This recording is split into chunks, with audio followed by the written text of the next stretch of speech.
Hi friends, it's Lethea from Farmview Creators. Today we're going to work on the Winter Wonderland sign from the Rust Covered Cottage by Christina. I think the sign is super cute. So first I'm going to put all of my pieces on my sticky board, making sure that I put my wood grain going in the same direction, and I also like to put my letters so they spell out the word correctly. Then we're going to work on the backboard. I'm going to take some Buttercream chalk style paint and put it on my parchment paper. Mix it in with just a little bit of water, and then I'm going to use my sponge roller to roll it across the backboard. This will allow me to get color built up without it settling into the score lines of the words. I go over this several times with absolutely no pressure. Then towards the end, on areas that don't have those scored words, I will add a little bit more pressure, but I did not want it to have full coverage. I want it to look worn and old. Now I'm going to go in with my Dyke brown antiquing glaze, also from Paint Couture, and a baby wipe, and I am staining the frame with that. And now it's time for the words and snowflakes. I'm going to go in with a sponge dauber and apply mineral acrylic vintage Flair paint from Paint Couture, and then I'm going to go in with duck egg. This is a chalk style paint from Paint Couture, and I'm just randomly sponging it over top, trying to give it that two-tone worn look, just to add some spice to it. And then I'm going to brush that on to the snowflakes. I'm going to do 2 layers of that, and then I will continue to work on those. While those are drying, we will move back to the backboard. I am painting with the grain of the wood on all the pieces. Now I'm going to go in with Paint Couture's Crackle medium. Is a 2-step process, and I'm going over top of my painted piece with step 1 in random places. It takes about 30 minutes for that to dry. You want it to still be tacky feeling when you put step 2 over top of it.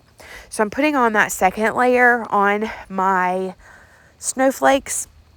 Then I'm going to grab the sponge that I used for the vintage Flair and kind of use that to add a little bit of color to the tips of the snowflakes, and then I'm going to blend that with my finger just real gently. I just wanted to give it a little something. And now I'm going to go in with Paint Couture's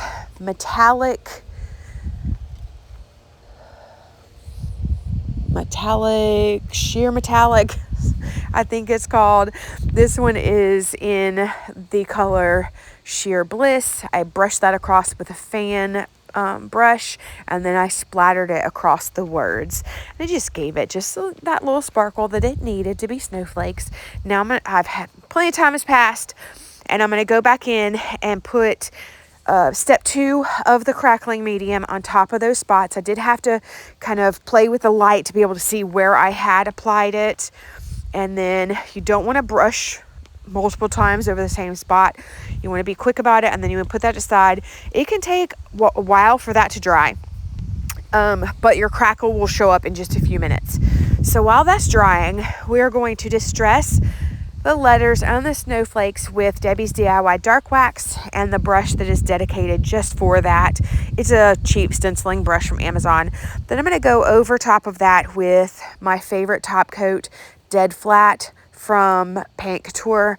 It is a matte top coat, takes out all the shine other than the sparkle that we added, and I'm going to let all of that dry and sit. It's been a while, so now that beautiful crackle is there, and I want to bring it out. So I'm actually going to use a combination of 2 glazes from Paint Couture to pull out the crackle. So I'm kind of using my finger to rub these glazes into the spots with the crackle, just so that I can work it in to the cracks, and then I'm going to rub it back with a baby wipe. Then I went in, the first one was light brown sugar. The second one is amber honey, which is darker, and I am rubbing that in again. The first time I wipe it back, I'm going to wipe it back with a paper towel, and then I'm going to go in with the same baby wipe that I used earlier. It's not as wet now, and I am just using a little bit of force and pressure to wipe back the glaze off of the places where I didn't want it. Then I got a new wipe, and slowly but surely it started getting to be the color that I wanted. And there you can see that it did work into those spots.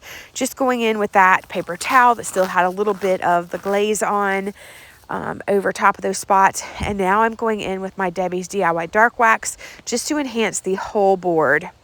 And after it's dry, I will go in with my Dead Flat Top Coat and give that some protection, get that really good and dry, and then it is time to assemble. So I like to use art glitter glue. I like this glue because it has such a fine tip. It is easy to use. It dries clear. It gives you some wiggle room, but it also does not make your fingers crusty and nasty feeling, which I am a messy crafter, so I always get glue everywhere. So I like that about it. I also like that my tiny little bottle, I can refill it and with a larger bottle.